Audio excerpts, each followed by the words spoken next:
Monsieur le ministre de la formation professionnelle,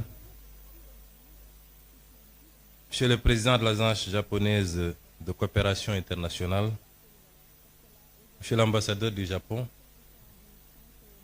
Mesdames, Messieurs les représentants des missions diplomatiques, Monsieur le représentant résident de l'Agence japonaise de coopération internationale, Monsieur le président du conseil d'administration du Centre de formation professionnelle et technique Sénégal-Japon, Mesdames, Messieurs les directeurs généraux, les directeurs nationaux et directeurs de société, Mesdames, Messieurs les représentants des organisations patronales et des travailleurs, Monsieur le directeur du Centre de formation professionnelle et technique Sénégal-Japon, Mesdames, Messieurs les membres du corps enseignant et du personnel administratif, chers élèves et étudiants, Mesdames, Messieurs,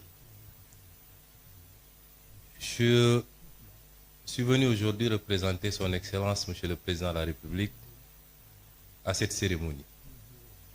Hier déjà, le Président de la République avait reçu Monsieur le Président de la JICA et Monsieur l'ambassadeur du Japon.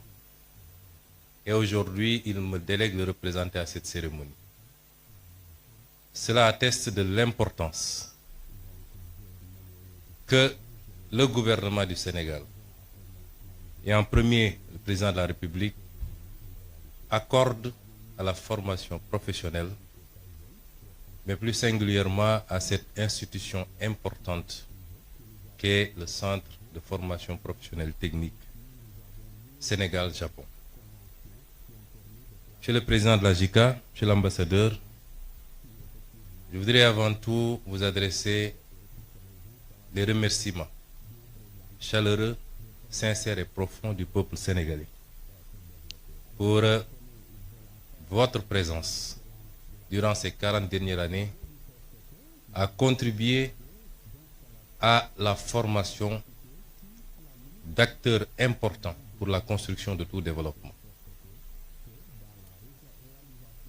Monsieur l'ambassadeur, vous avez résumé la situation telle qu'elle se présente pour nos pays.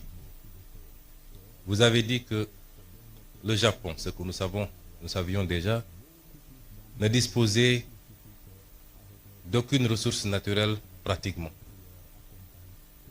et qu'il a pu compter particulièrement sur un facteur important qui est le capital humain, pour être aujourd'hui parmi les 5 économies les plus importantes du monde. Cela doit nous interpeller, nous, Africains et nous, Sénégalais,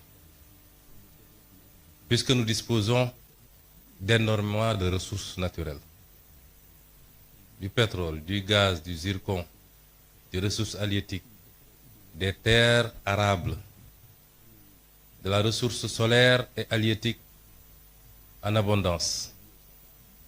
Nous n'avons pas un climat hostile, nous n'avons pas des hivers extrêmement durs. Nous ne sommes pas confrontés à certains problèmes géographiques ou des problèmes liés à un certain nombre de phénomènes tels que les tremblements de terre, les cyclones, les tsunamis et toute autre catastrophe naturelle qui dévaste souvent un certain nombre de pays, et particulièrement le Japon. Et qu'est-ce qui justifie dès lors que nous soyons là où nous en sommes et que le Japon en soit là où il en est?